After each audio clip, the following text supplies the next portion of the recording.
Today, we're diving into one of life's most vital but maybe least glamorous functions, excretion.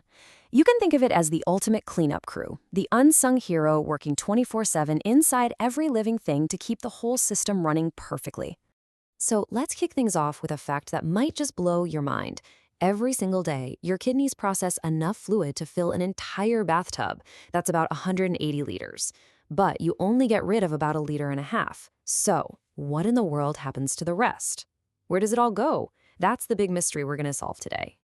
All right, to crack that mystery, we gotta start with the basics. So let's talk about what excretion actually is and why it's so incredibly important for, well, staying alive. At its heart, excretion is just the body's way of taking out the trash. But we're not talking about leftover food here. This is metabolic waste, the chemical byproducts from all the millions of reactions your cells are carrying out every second. And, this brings up something people mix up all the time. Excretion is not the same thing as egestion, which is, pooping. Egestion is just getting rid of undigested stuff from your gut. Excretion, on the other hand, is all about filtering out chemical waste directly from your body fluids, like your blood. That's a really important distinction. So why is this whole process such a big deal? Well, without it, toxic junk would build up and literally poison you from the inside out. Your body's water and salt balance would go completely haywire. That's a process called osmoregulation, by the way. And on top of that, your blood pressure and pH would just spiral out of control. So yeah, it's pretty much a matter of life and death. Now, the single biggest headache for this cleanup crew is dealing with the breakdown of proteins. When your body processes proteins, it creates something called nitrogenous waste, which is a really nasty group of chemicals that life has had to get very clever about handling. And life came up with 3 brilliant solutions, which you can see here. If you're a fish living in water, you can just dump highly toxic ammonia straight out because you've got plenty of water to dilute it. Now, if you're a bird or an insect trying to save every last drop of water, you'll spend a bit of energy to convert that waste into uric acid, which is basically a low-toxicity paste. And then there's us, mammals. We take the middle road, converting the waste to urea, which is way less toxic than ammonia and only needs a moderate amount of water to get rid of. So this universal problem of getting rid of waste has led to this incredible diversity of biological machinery. It's pretty amazing, actually. Let's take a quick tour through some of evolution's different blueprints for excretory systems. First up, we've got the flatworm. It uses something called a flame bulb system.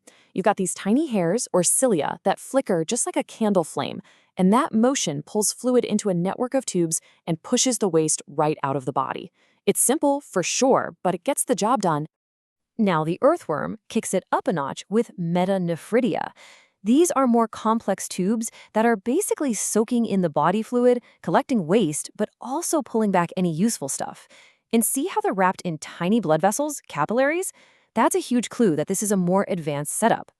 And for life on land, insects evolved these Malpighian tubules. These are little extensions of the gut that are bathed in the insect's version of blood, called hemolymph. They suck up waste and just dump it into the gut, which is an absolutely genius way to conserve water.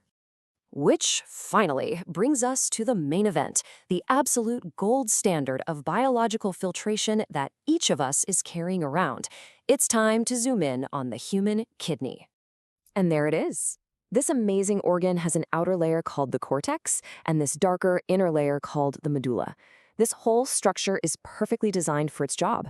Blood flows in, gets scrubbed clean, and then flows right back out, leaving all the garbage behind.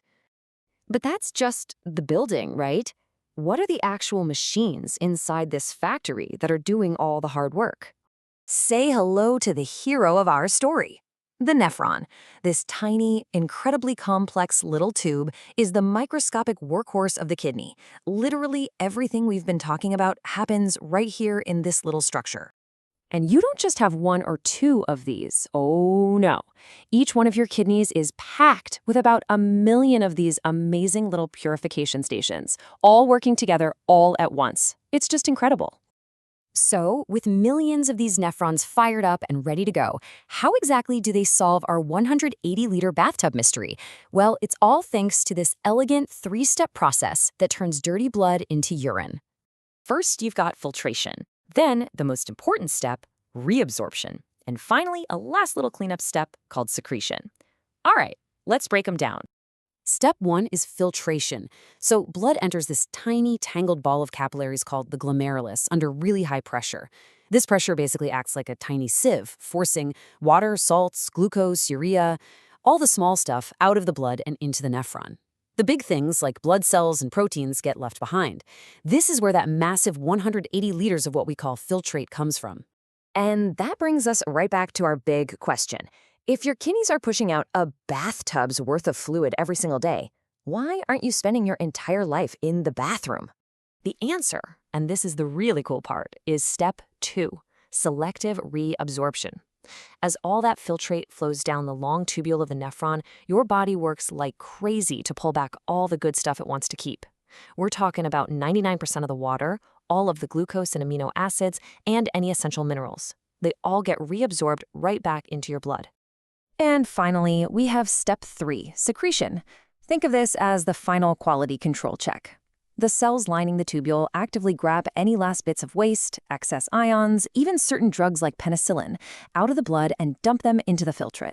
This fine-tunes everything and creates the final product we all know as urine. So, when you put it all together, what do you get?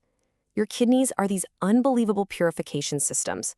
They're not just taking out the trash. They are constantly rebalancing your entire blood supply, filtering all 5 liters of it about 60 times every single day. That is just a staggering feat of biological engineering. So, from the simplest little flame cell to the mind-bogglingly complex nephron, excretion is this fundamental, essential process that keeps all of life in perfect balance. And it all boils down to this. Your kidneys are working around the clock, nonstop, to keep you healthy. So the real question is, are you drinking enough water to help them do their amazing job?